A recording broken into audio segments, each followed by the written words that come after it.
Okay, we just got to the Louvre Museum. We're just in the entranceway right now. But even the entranceway is pretty cool.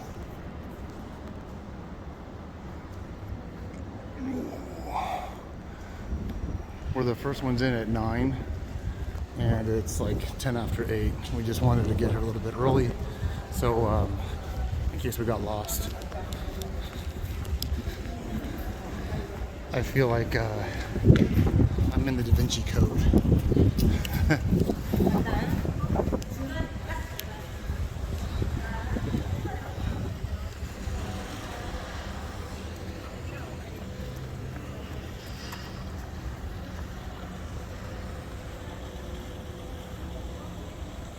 I don't think it's not the Arc de Triomph, but it's covered like as if it is.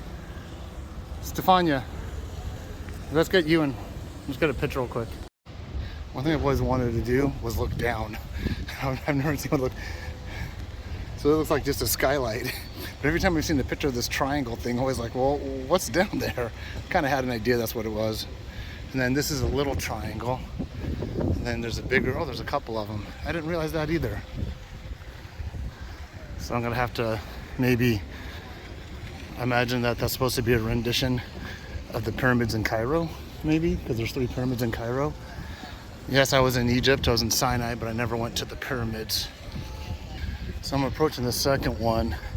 It looks like there's the entrance in that pyramid, maybe. Oh, there's another pyramid. There's a total of 4. There's 1, 2, the big one, and then this one. And I wouldn't doubt it if I'm missing another. It's kind of worth coming this early because you can get some shots without people being around. Yep, there's another skylight with some escalators. Oh, that's cool. Maybe we can do that today. There's a Ferris wheel. So we're in the room with the Mona Lisa. Once again, if you're gonna do this, get the 9 o'clock reserved.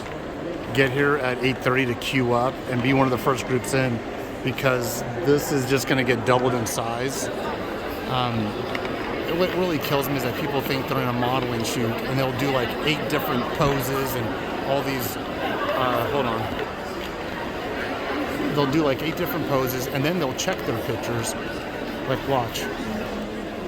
They sit there and they check their pictures before moving out and letting somebody else do it.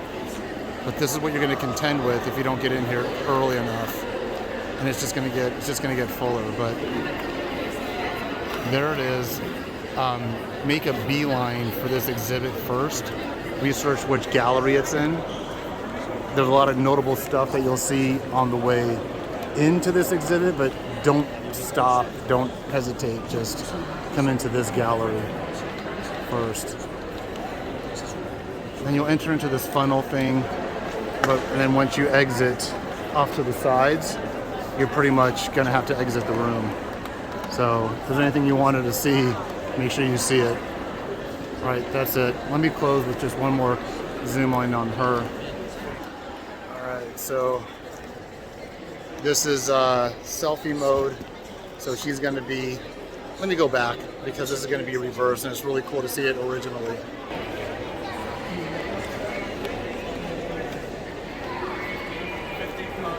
Alright, so I'll close with one last shot. Alright, hope you guys enjoyed that. By the way, it's 17 euros per adult. 17 and under get in free.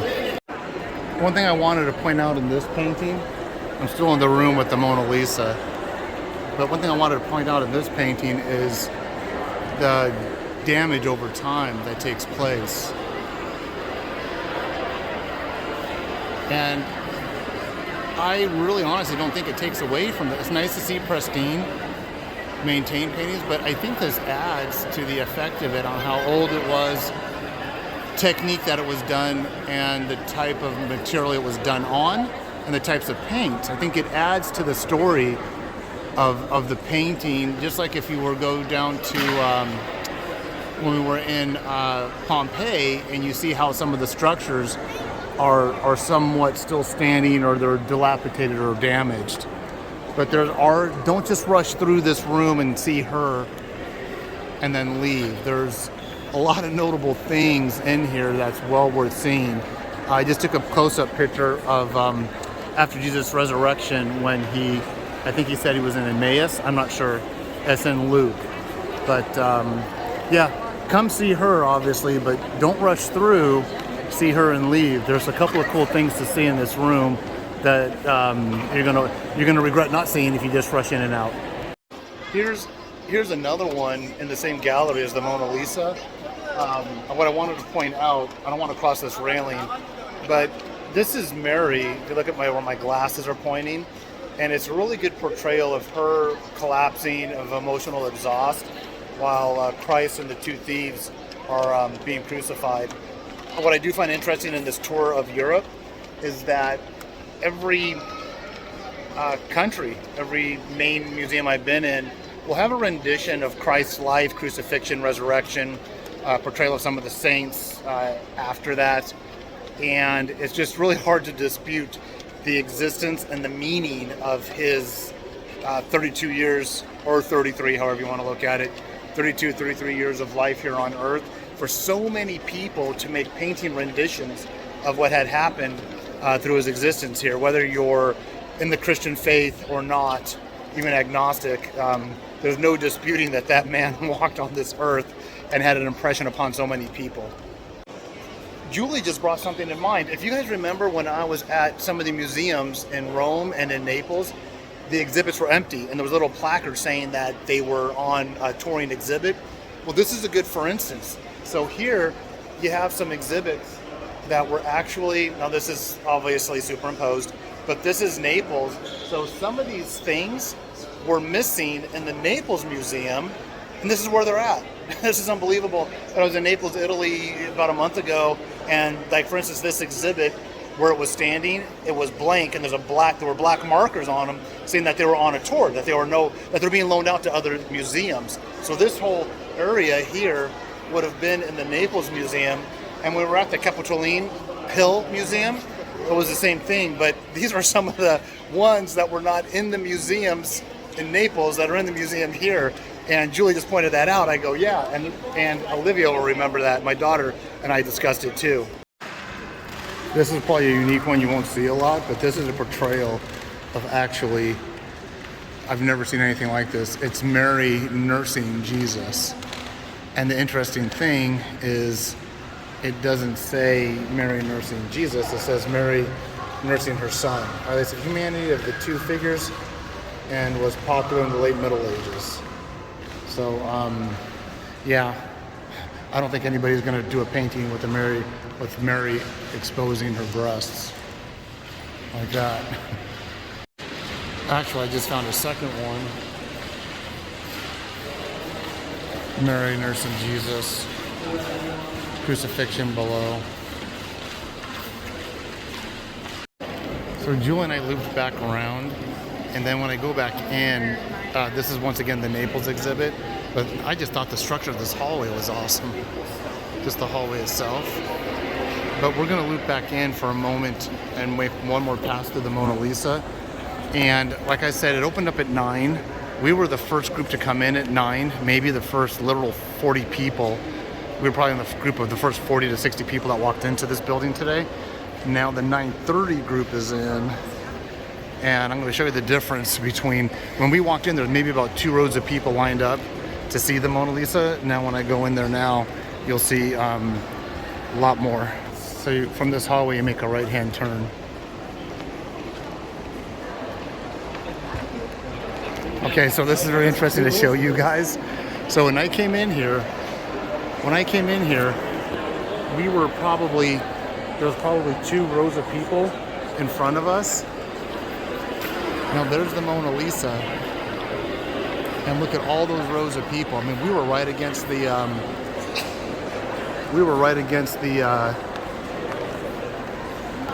band at these straps here. We were right against those way up front when we first came through. So once again, this is just the 9:30 group. So you have the 9 o'clock and the 9:30 group have access to it now. and people are coming here first. We're not going to wait, obviously, but look at all this layers of people, and I'll do it from the side also. So to get in front of it, you would funnel through this right here, where all of them are going. But if you just want to see it from the side and not get a shot of it straight up, you have these two flanking areas where you can just walk through the museum. But one thing I was going to show you is the perspective of what we have. So once again, the most front portion is right there, and that's where we were at. We were probably 2 people back. 2 people. I'm not exaggerating. When we took the picture with the Mona Lisa in the background. Now, if you come now, look at all these people waiting. All these people. They're going to be there for about a good 30 to 45 minutes trying to get a good shot where we just walked in. We just literally walked in and had to wait maybe 7 minutes to get a good shot queued up. Anyways, thought you'd like to see that. Once again, it's a 9:45, so this is only the 9 o'clock and the 9:30 group that's in here right now. Okay, so Julie just pointed out that 10 a.m. arrived. So when we got here, we were right about where that lady is. We were 1 or 2 rows from the front. We just waited, queued up, took our picture. Now it looks like 10 o'clock has gotten in. And there's going to be a point where they're going to stop allowing people to queue up. 10 o'clock is actually, looks like it's going out the door now. There's 2 doors. There's one there, and there's one there. And like I said, there's 2 flanking sections that don't, there's 2 flanking sections that don't include it. This is the Winged Victory. I thought it was Nike, Goddess of Victory. I don't know where the statue's from, but I'm going to go on the other side and read it really quick. There's a lot of people trying to take pictures, and I don't want to get in their way. So this talks a little bit more about it. There's that. Winged Victory. It was Greek goddess Nike. Yeah, it is Nike. I've actually been to that palace in Greece back in 2003. Or the temple of Nike. So this is where we were at in Greece. So I've actually been here, but the statue wasn't there at the time. I guess this is where it was at. Yep, I was right. It's Nike, where the shoe got its name.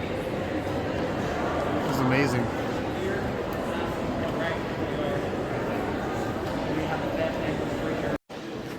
So this is another exhibit hall where I'm more fascinated about the room than what's actually on exhibit here. It kind of looks like, there's just so much to see. It kind of looks like some of the halls in the Vatican Museum.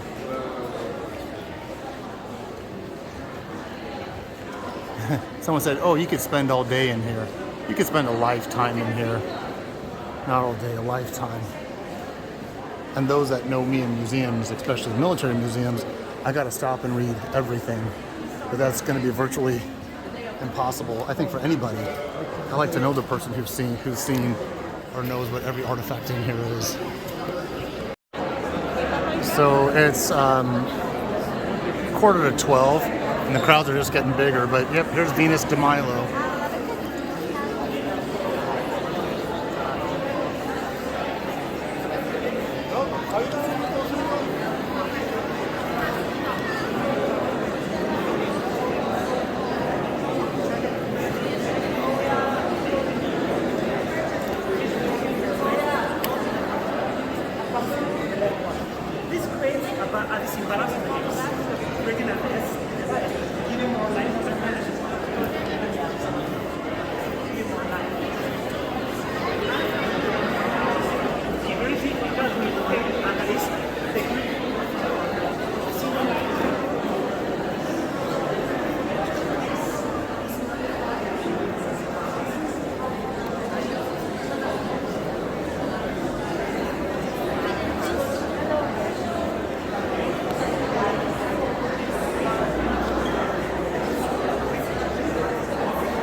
So when you walk through this corridor, the museum stairways will go up there, but then when you walk out, you come into this portion.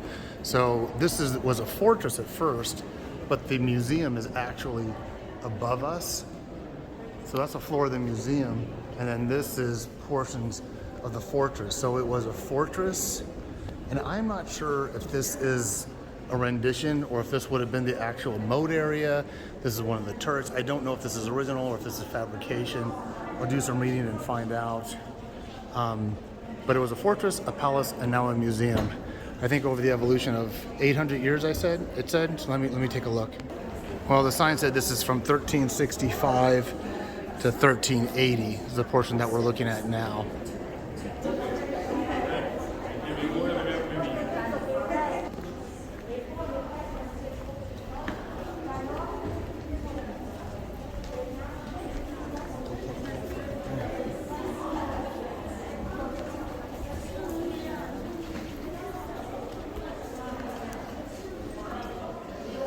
Lady got mad at me. Freaking tour group was blocking the whole passageway. So that is this. Interesting. Yeah, that's where we. Oh, that's what we're in right now. I'm gonna go before this tour group comes in. They were blocking it, and I pushed my way through it. Then the lady says something to me in Italian. I just kept going. It's like, don't block the whole thing. You're not the only people here trying to experience this.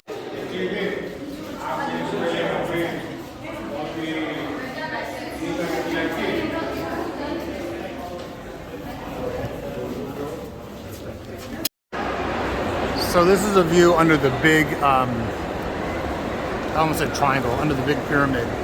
So you see that big pyramid? This is what it is from the inside. And this is like a main court area. Some people call it a food court area. There's a cafe, there's a Starbucks up there. I'm not joking, there actually is a Starbucks up there. There's like a central area where people just come in.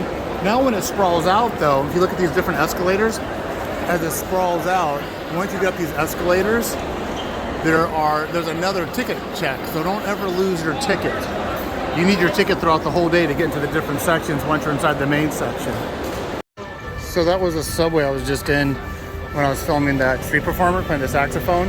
So I came up that set of escalators, and boom, there it is. There it is, Arc de Triomph.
can't really describe it, but this is the inside of the Arc de Triomph.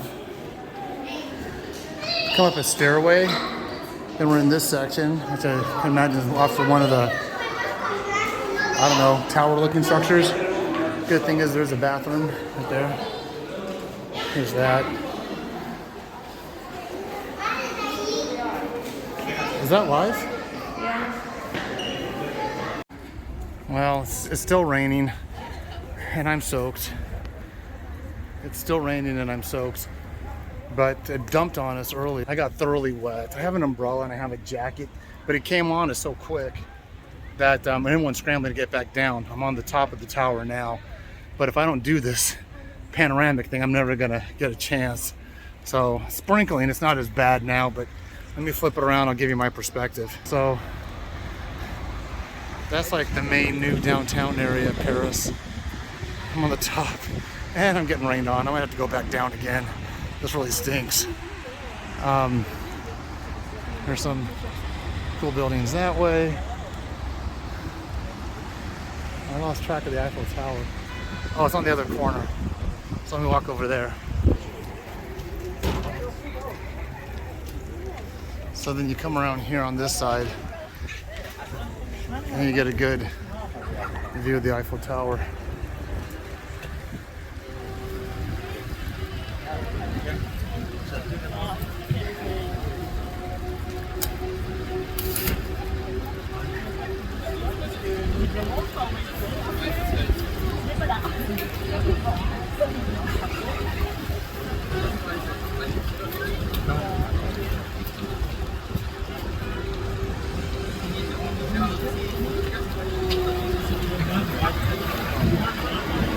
It feels like it's coming down again.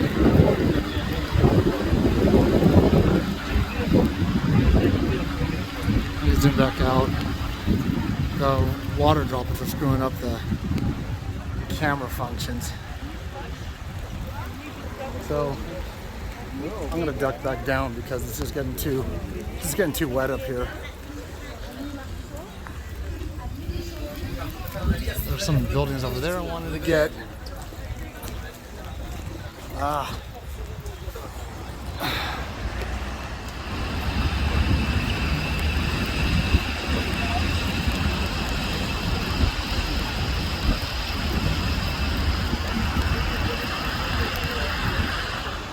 right, I'm gonna duck back in. Bye. Okay, we're gonna head back because of that, the storm. So say goodbye to the Eiffel Tower for now. It's over there. I'm gonna just let's zoom in.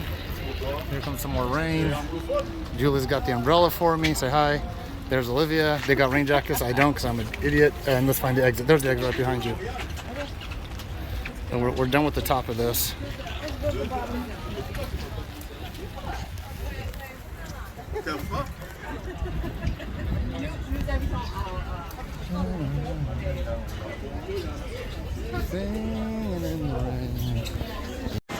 So we just came down from it. So here's the arc right there, arch.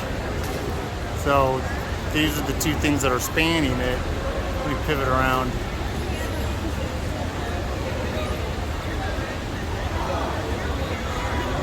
I'm not sure if these are names or campaigns. I got an information thing when we were on top. I'll read through it and see if I can catch up with you guys. Or you can go online and punch in history of Arc de Triomph. It's interesting to see the different photos and footage throughout the years of what this was used for, including the not so popular World War II occupation of Germany. So in this is a World War I actually, 11 November 1918. So this plaque is acknowledging the end of World War I, which is now Veterans Day. And I lost Julie and Olivia. It's going to be hard to get some good shots outside with this rain. The rain let up a little bit. I'm about as wet as I'm going to get anyways. So just so you know, I mean, somebody watching this, most of you, I'm sure some of you watching this have already been here and know that this is in the middle of a roundabout. So you actually have to go underground, like through a metro tunnels to get through the roundabout, and then you come up right by one of these pillars. I'm just going to go around real quick so you guys can see it. It's pretty impressive. I hope we can come back out here when it's not raining, but this is just one of those things that, like living in Seattle, if you're going to let the rain prevent you from going out and experiencing something, you're never going to experience anything. And actually, it looks like the carvings and the renditions of art are the same on both sides. I don't know what else I could tell you guys, but here's me. Got to power up. I'm losing power on my phone. Actually, this is gonna be another good angle I want to show you. So that was the front. There's like seven streets that converge right in this area. Those people are coming up from the subway. Like I said, you got to come through. So this is, oh geez, this big old lighting system. It just freaked me out because it was glass. So this is one side of it. And I don't see the Eiffel Tower. I was going to give you a reference, but you saw the Eiffel Tower when I was on the roof. And then this is the other side. I'm going to conclude this.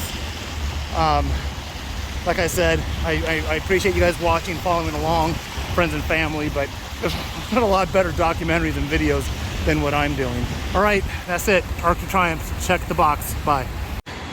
So here's Julie and Olivia. I think I forgot to actually show you guys. Say hi. They're the smart ones with rain jackets and umbrellas. I think I forgot to show you guys the Eternal Flame. So there was a badge, there was a bronze badge here that you see in one of Julie's older photos. It's gone, but this is the Eternal Flame now. It'd be nice to be getting warmed up by that.